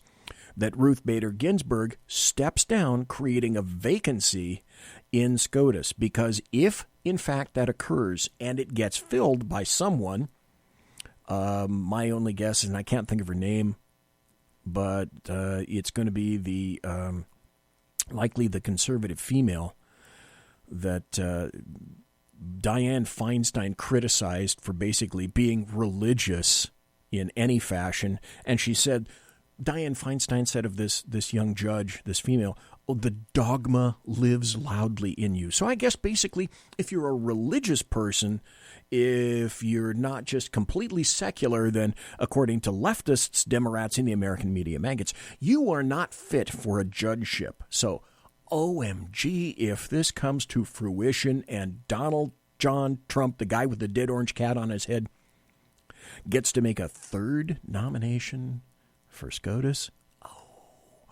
oh, the fur, the lightning, the jousting, the bloodletting, the political bloodletting will occur. So if you think leftists are fighting right now, if this does in fact occur in January, and again, thanks, Mike, for cluing me into that. My God, you have not seen a thing. Anyway, back to the story where it says it was indicating that it's not impossible. Citizen birthright can be defeated, and Kavanaugh is going to be instrumental. Immigration is still at the top of the political discussion, especially after President Trump's recent comments about citizen birthright. A common talking point for those who are in favor of illegals jumping the border to have a child and stay in the United States as well. That's just what the 14th Amendment allows. But the big question to ask is, and many people have asked this, okay, does it really? Is that what it said? Judge Andrew Napolitano is a Fox News commentator on legal issues. He weighed in on the matter during Outnumbered, but gave no real argument as to why Trump was wrong. His main stance was, so says the Constitution, but he did not mention, unfortunately, I kind of like Judge Napolitano, but when he goes way wonky, he goes way wonky, in my opinion. Judge Napolitano did not mention, in my opinion, a very important aspect of it. We know that conservatives, we kind of tend to favor, not kind of, I do specifically, an original construction. I am an originalist. For example, Scalia was an originalist in the interpretation of the U.S. Constitution and the Bill of Rights. And to do this, you have to look at the spirit, the reason, the time, and the current events that led up to a new amendment. So, in truth, when leftists talk to you about the 14th Amendment, the 14th Amendment really doesn't have anything to do with illegal immigrants at all. That's a specious, fallacious argument made on behalf of the LDAM. A very significant takeaway from the Justice Kavanaugh hearings was the interpretation of the Constitution is absolutely essential. So Kavanaugh talked at great length about the spirit of an amendment when drafted and implemented. So Judge Kavanaugh, and this is why the LDAM despise him. They don't just hate him, they despise him. He's an originalist, and he looks into the purpose of any modification. Here's the history. In July of 1868, the 14th Amendment was ratified and was placed into law. The spirit of that new amendment didn't have anything to do with illegal aliens at all. It had nothing to do with that issue at all. At that time, the last addition to the Constitution abolished slavery, which took place in the 13th Amendment. Now, adversaries, and there were many, Democrats, adversaries to the freedom of released slaves, were starting to create what were called Jim Crow laws in an attempt to make an end around the 13th Amendment itself. They tried to undermine federal law, causing a lot of dissension between the states and the federal government and bringing forth that need for the 14th Amendment specifically itself. Illegal immigration is not a reason for the 14th Amendment. It was based on the treatment of slavery post-emancipation, after the 13th Amendment, and does not apply in the situation regarding illegal immigrants at all. Congress needs to come together and pass a law that addresses this frequently, purposely, I submit, purposely misinterpreted amendment. The left was the LDAM. They were against so-called anchor babies. Remember this, hearken back to history. There's a reason it's there, and there's a reason it's called history. The left, if you recall, and people are going to think, oh, no, this can't be true. It is true. Go on your favorite search engine, and you can go find it. The left were against anchor babies until President Trump was. Now they're absolutely, it's the outrage du jour at the opposition of that practice. The travel ban, go back to the travel ban, that was Trump's first hurdle against the left on immigration. And the next is going to be this issue, but it's not entirely an unwinnable situation. Sooner or later, this debate is going to make it up to the Supreme Court, which is why Gorsuch was important, which is why Kavanaugh was critical. And if it just so happens that Ruth Bader Ginsburg decides that she's going to step down, perhaps sometime in January. And the funny thing was, I had some kind of a prescient feeling back in 2016, late 2016, early 2017. And you can go back to my shows. You can listen. The people that have been listening to me for quite some time already know I've said this. I said that I believed that President Trump was going to get a minimum of 2 SCOTUS appointments and probably a third before 2020. If this occurs, this is unprecedented for a president to have 3 SCOTUS opportunities land in his lap. To my knowledge, that's never happened before. And again, you can go on the internet and probably find out that BZ is wrong. But it just seems to me that I can't remember a time when we had 3 opportunities for vacancies in the Supreme Court so basically close together. If that occurs, there will be literally a paradigm shift on the court, and it will be center-right. And as far as the LDAM are concerned, they don't give a crap about the center. They want it to be hard left as much as humanly possible. So, which is why SCOTUS is so important. Federal court appointments are so important. I'll get to it. There's another story in here that I'm going to talk about federal court appointees coming up in Happy Stories. We'll get to that in a moment. But I firmly believe that this debate is going to make it up to SCOTUS sooner or later. And we're going to see why the left, the LDAM, they fought like dervishes, and they lied, and they committed essentially character assassination on Brett Kavanaugh. They needed at least a swing vote that would block anything to do with a Trump agenda. But now with Kavanaugh, there is no guarantee of that right now, which is why that's critical.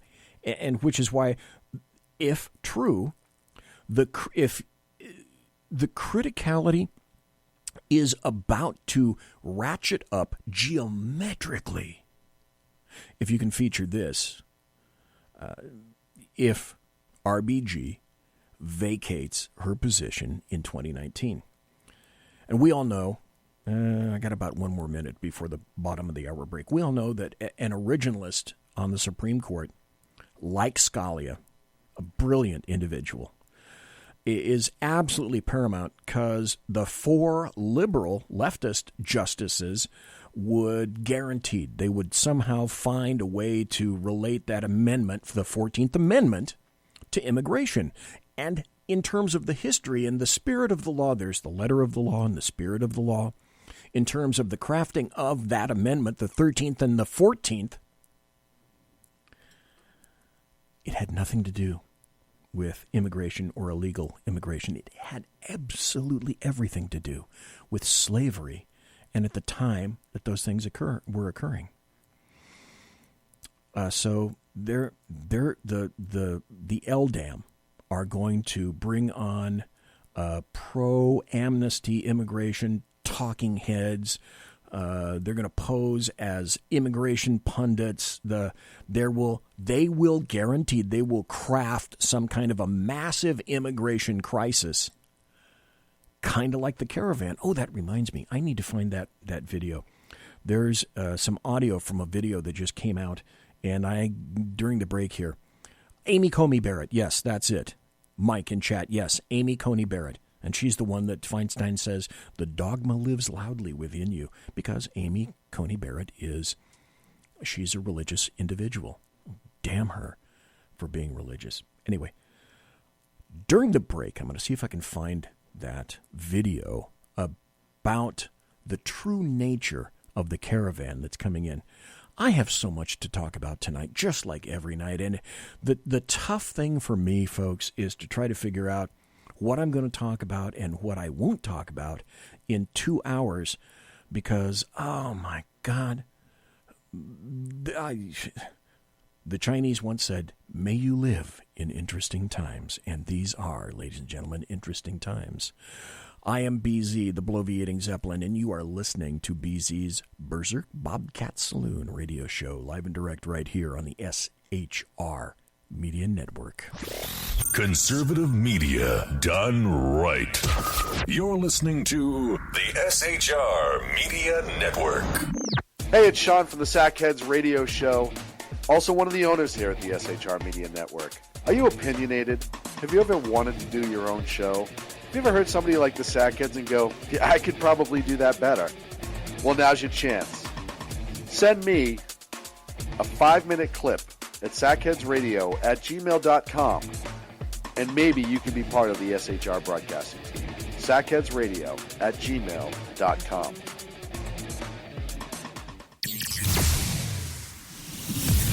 Broadcasting behind enemy lines in occupied California, a mere 2 miles from the state capital, the bloviating Zeppelin's Berserk Bobcat Saloon radio show can be heard every Tuesday and Thursday night at 8 p.m. Pacific and 11 p.m. Eastern, only on the SHR Media Network. Go to shrmedia.com to listen. You can also watch on the SHR Media Facebook page and the SHR Media YouTube channel. No goldfish were abused in the making of this ad.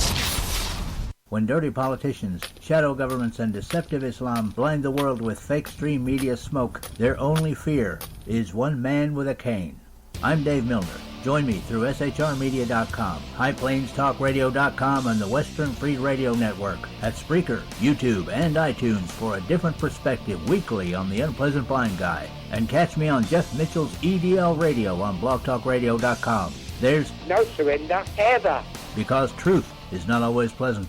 Hey guys, it's Sackhead Clint. I'm excited to tell you about a brand new show here on the SHR Media Network.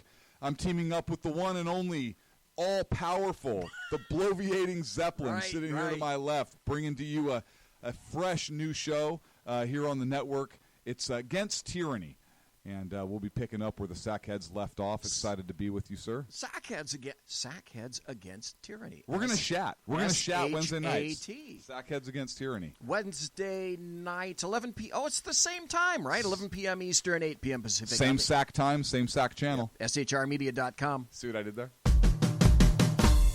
It's your business diva here, Melanie Collette. I am inviting you to a front row seat as I discuss some of the most intriguing details of wealth and finance with today's movers and shakers in the world of business.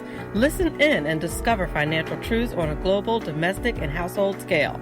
Uncover topics that will impact your wallet today and in the future. Money Talk with Melanie airs Monday through Friday, 5 p.m. East, 2 p.m. West, right here on SHR Media and High Plains Pundit Talk Radio. You can't afford to miss it. Human by race, Christian by faith, American by nationality, and conservative by choice. Reverend Ralph J. Chittum Sr. is the right guy on SHR Media from 8:05 to 9 p.m. Monday through Friday. And if on the rare occasion I am ever wrong, I will still always be right. The right guy on SHR Media. Hey, this is Michael Wright. And I'm Shannon Wright. Join us for The Right Way with Shannon and Mike, Monday through Thursday from 7 to 9 a.m. right here on SHR Media. Why are they joining us? For fun things like sports, politics. Oh, maybe some news and entertainment? And all kinds of other things. Money and recipes and events, all kinds of stuff. Yeah, so join us Monday through Thursday, 7 to 9 a.m. here on shrmedia.com. Hey, BZ. So the plan's working. You got rid of Sacco. Sean is now stepping away. I never even saw him. And I know, and insidious. Insidious. You know, we talked about this for, for the last 3 years. And finally coming to fruition. You know I'm still in the room, right? It's almost like he's here still. Did you hear that? Yeah, it's kind of... It's amazing. It's kind of at you. It's kind of eerie. Kind of a poltergeist. Like a poltergeisty thing. Yeah, sackheads against tyranny. You're listening to the SHR Media Network. It is the final half hour, the final 25, on the Bloviating Zeppelin's Berserk Bobcat Saloon radio show, where I am broadcasting behind enemy lines in occupied California. And I'm broadcasting 2 miles east of the locus of evil on the entire left coast. That's the Capitol building, the Bill Mill. The capital of California in Sacramento, 2 miles that way. It's evil.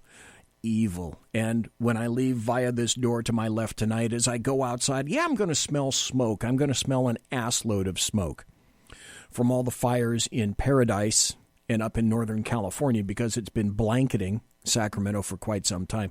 That's another unprecedented story. It's my opinion that PG&E is a murdering corporation, and they are continuing to murder people. Now the information indicates that it may be PG&E itself that's responsible for sparking lines that started that fire up in Northern California, up in Butte, where a number of people are dead, up to 20. 100 or more people are missing. They cannot be found. Thousands of acres of property have been damaged, lives destroyed, homes completely eradicated, firefighters threatened, tons and tons and tons of smoke and pollution thrown into the air because PG&E can't manage its way out of a situation. And California, along with the federal BLM, have no damn idea how to manage a forest, nor have they been particularly interested in doing so literally for decades in California. I could go on about that article, but about that issue, but I'm not. And let me put it this way. Dave Milner mentioned in chat, it's weird when a city is wreathed in smoke from a forest fire. Yesterday at about 1 o'clock, I exited my wife's house in Sacramento, and I looked up, and I could look directly into the sun, which you never should be able to do. And at about 1 o'clock, it looked like it was dusk, and darkness was falling. That's how thick the smoke was. It was, if folks have lung problems, the elderly, the young, That's another issue that's created. Thank you, PG&E. Thank you, BLM. Thank you, the state of California. The things that I could say about that, I'm going to leave that for another day. By the way, speaking of another day, just to let you know, I am told, I have it on good order, that apparently Sackheads Clint will be here tomorrow night. And tentatively at this time, fingers crossed and the creek don't rise, there will be a Sackheads Against Tyranny show for the first time in about 3 weeks. Tomorrow night. I'm hoping. Dave Milner says, man, lots of folks should try to sue over this. Yeah, here's what I think should happen. Number one, the board and every bit of management of PG&E should be immediately removed, and all of those individuals, along with the entity PG&E itself, all of those individuals that are sitting on the board or are in management positions should be sued to the point of bankruptcy. And then I would submit that it won't happen because of the Attorney General that we have in the state of California, Xavier Becerra. He won't go after this because he doesn't have, there aren't maybe a pair of testicles in that entire building 2 miles west of me right here, the Capitol building. So he could go after PG&E, but no.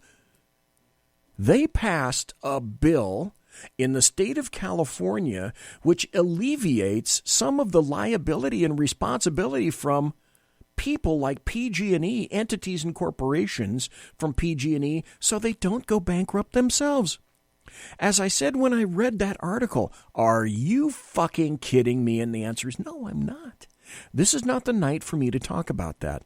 We may address the issue tomorrow night in Sackheads Against Tyranny with myself and Sackheads Clint, which is why I kind of gave you a little bit of a preview as to when or when that will be occurring and how that may be occurring. Since I'm talking about my show anyway, and I got about 18 minutes left before the end of the show, I should give you a brief prompt about Thursday night's show. Seldom does he do this because he's on the East Coast. Jeff Dunitz is going to be on my show on Thursday, and we're going to talk about a number of issues that are on his radar right now on the far right coast, and also about what's been happening to Jews in Israel, Jews here in the United States.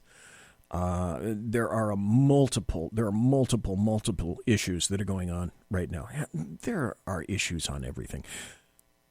Just to wrap this up, I was talking about Kavanaugh, Gorsuch, and potentially the vacuum maybe created by the exiting of Ruth Bader Ginsburg next year, potentially sometime in January. But the possibility exists for Kavanaugh and people in the SCOTUS to actually address birthright citizenship. So I think probably that was my final point with regard to that. This I also find, because we're still in happy stories. I haven't gotten to a third of the tabs that are up on my computer right in front of me right now.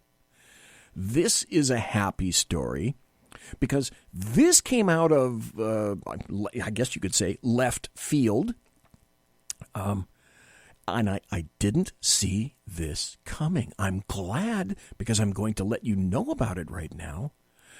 Do you remember when Jim Acosta accosted the president last Wednesday after the midterms? He threw open a press conference, and Jim Acosta decided that he was going to, because this is all he does. Jim Acosta doesn't ask questions. He gets on a platform and pontificates. And the president said, your pontification is over. Deme la microphone over to my intern here. And so he snatched it out of the hands of the intern and decided that he wasn't going to do what the president asked because, after all, he's Jim Acosta. And oddly enough, Jim Acosta's White House press credentials were suspended. Now, if you haven't already heard, CNN thought it very wise to instigate a lawsuit against the White House for suspending Jim Acosta's press credentials. AYFKM, no, I'm not kidding. Not in the slightest. This is an article. The headline reads, Bob Woodward consider the source. Bob Woodward criticizes CNN's Acosta lawsuit and says the media's emotionally unhinged about Trump. Okay, I hope you're saying right now, oh, that's tempting. You are tantalizing me, BZ. Tell me the story. And the story is this. Bob Woodward, the Pulitzer Prize-winning Watergate journalist whose recent book, Fear, described chaotic infighting at the White House on Tuesday, today, criticized CNN for filing a lawsuit against the Trump administration and charged that too many media figures, quote, have become emotionally unhinged. Now, if I had a producer, what you would have heard was something similar to this, and become emotionally unhinged. But, of course, I don't have a producer, and that's not what you heard. Speaking at the Global Financial Leadership Conference in Naples, Florida, Woodward said, quote, the remedy isn't suing the administration. It's more serious reporting about what he's doing. CNN filed a federal, imagine this, and Dave, yes, I'm very glad that you are likewise sitting down just like me right now. CNN actually filed a federal lawsuit against the Trump administration today, demanding that the White House restore the press credential of star reporter Jim Acosta. The administration suspended his hard pass, they called it a hard pass, which provides expedited access to the White House grounds, after he broke protocol by refusing to surrender his microphone during a press conference last week. To say that it was just plain rude is to undermine the word rude itself. So let me throw this out to my knowledgeable and scintillatingly intelligent individuals in chat right now, and to the people that are listening to me live and the people that are listening to me in podcast. I appreciate you all. Tell me, please, the constitutional law or any law which states that a member of the press must be proffered a press pass, which apparently they have the ability to keep. It's their property in perpetuity. Tell me the clear constitutional law or any law that Donald John Trump or the White House violated by revoking just one press pass, not that of all of CNN, just of Jim Acosta. So I'll let you mull that over for about an hour or so.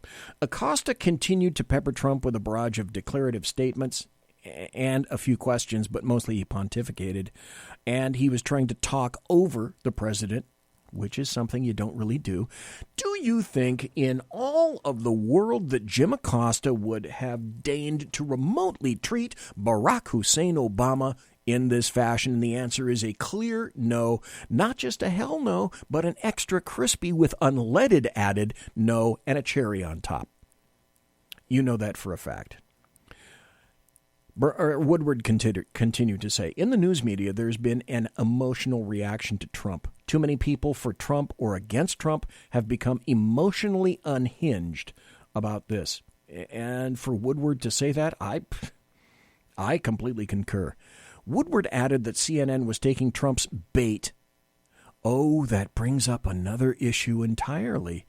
President Trump wouldn't bait the press, would he? I find this interesting that he mentions this fashion. Woodward added that CNN was taking Trump's bait by enlisting high-profile lawyer Ted Olson to pursue a federal case. You know, it's so obvious. Yeah. In chat, Mike says, yeah, there is none. And Dave Milner says, yeah, press passes are a privilege, not a right. Duh. But see, you and I are clear-thinking people in chat, and myself. And so there is no right to this. There is no right to a press pass. It is a privilege, as it is a privilege to drive, for example. So this guy, high-profile attorney named Ted Olson, is going to pursue a federal case. This is a negative, Woodward said, in comments first flagged by NBC reporter Dylan Byers. Trump is sitting around saying, this is a quote from Woodward, Trump is sitting around saying, this is great. That's why this is a happy story. That sentiment was echoed in a piece in Rolling Stone on Tuesday, today, because it's still Tuesday on the left coast where I am, by Ryan Bort, titled, CNN has played right into Trump's hands. See, that's a quote from Woodward. Too many people for Trump or against Trump have become emotionally unhinged. Let's not forget that Trump criticized Woodward's book, Fear, after it was released, and he said that Woodward had a lot of credibility problems. So feature this. Like, Dave, I know you're sitting down. Everybody else needs to sit down, because here's the crux of the biscuit as far as the leftists are saying. CNN's suit alleges that the White House...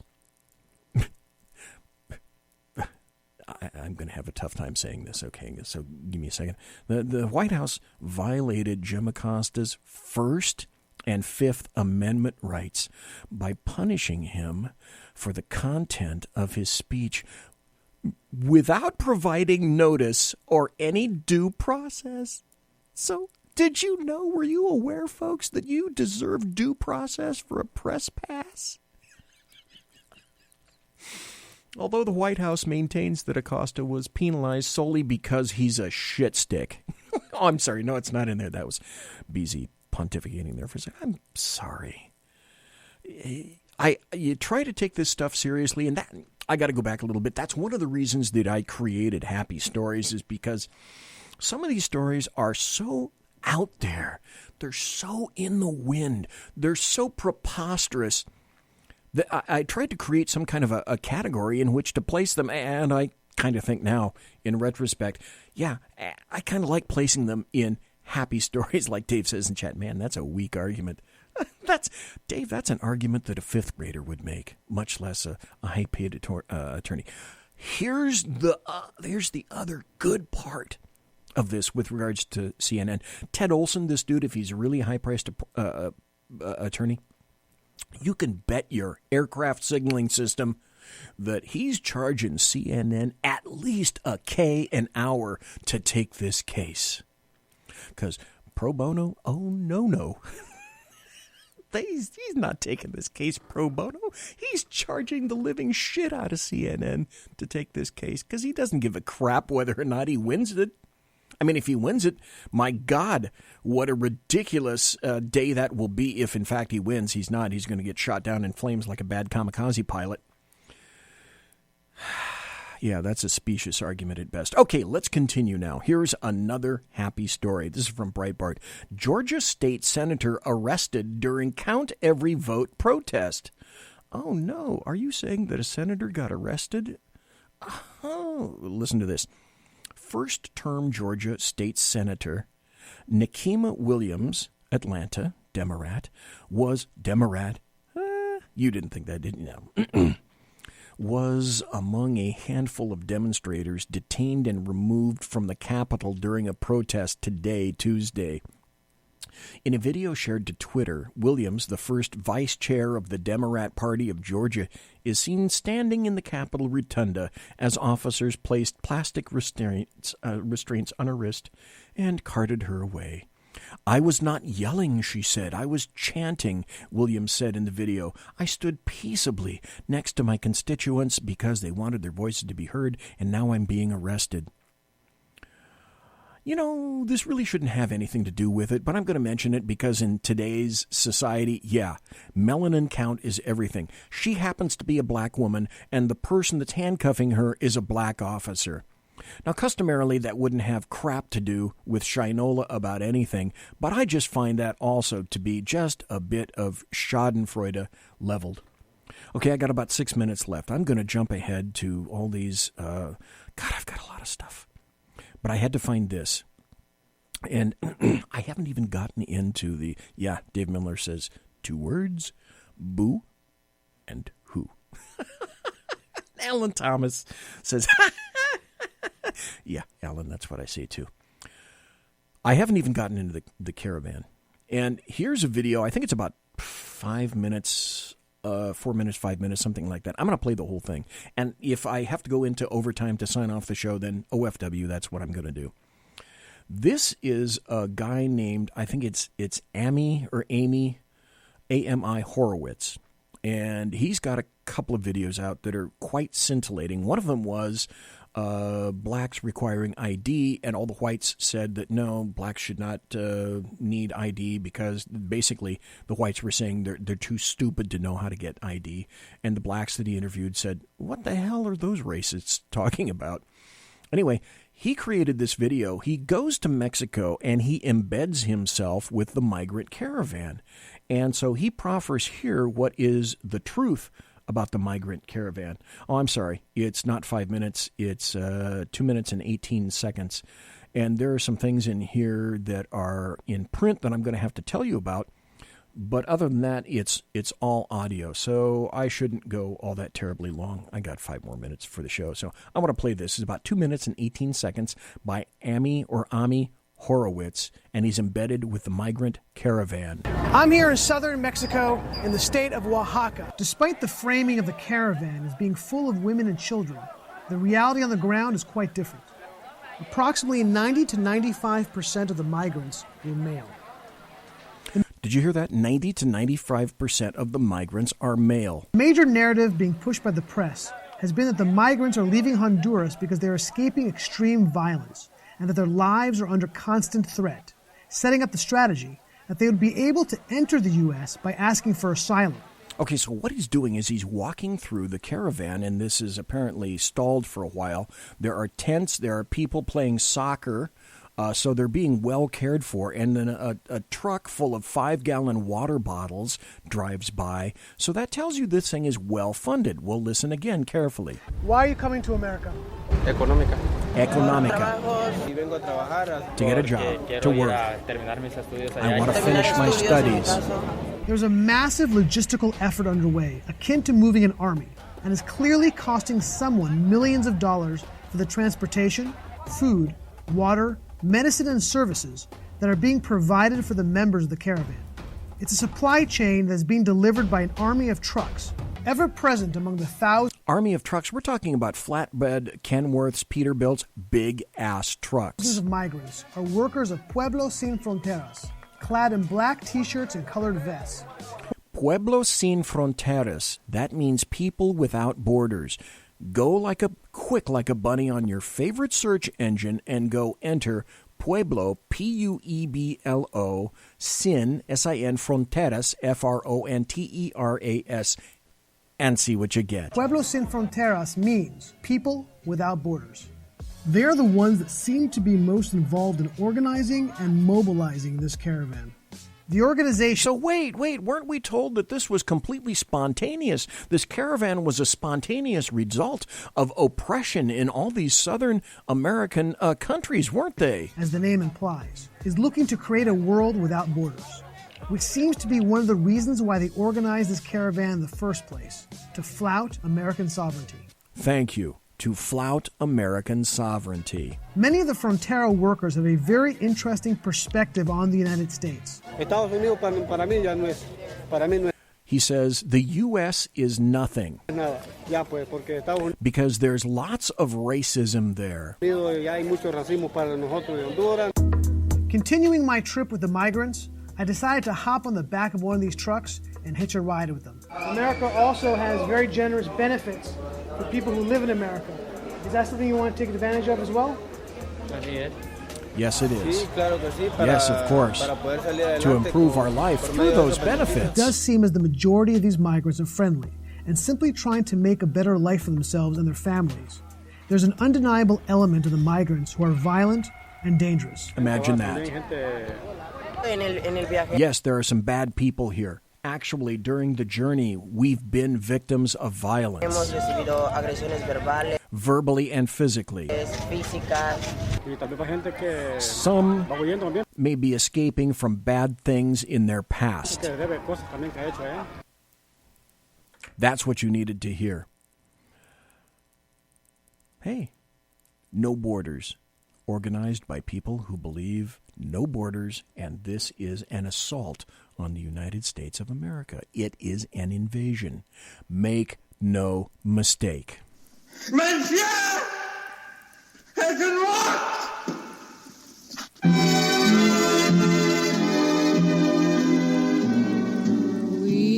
Ladies and gentlemen, boys and girls, children of all ages, thanks for listening to the Bloviating Zeppelin's Berserk Bobcat Saloon radio show, live and direct right here on the SHR Media Network.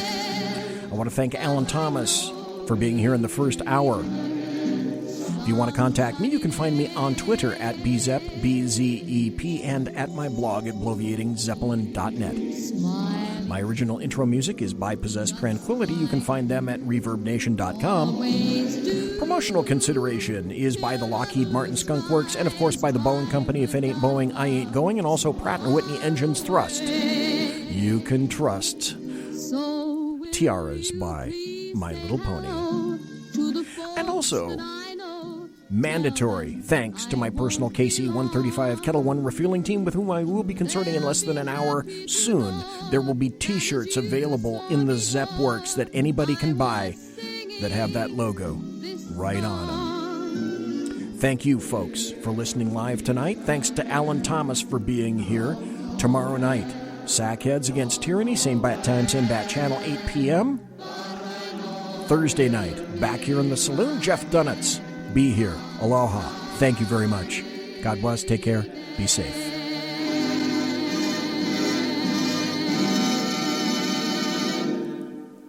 Everybody quiet down now and get some sleep. Good night, everybody. Good night, Mama. Good night, Ben. Good night, everyone. Good night, Mama. Good night, Daddy. Good night, children. Good night, Daddy. Good night, Elizabeth. Good night, John Boy. Good night, Jim Bob. Good night, Jim Bob. Good night, Jim Bob. What's going on? I was asleep. What's everybody doing? Good night, Jim Bob.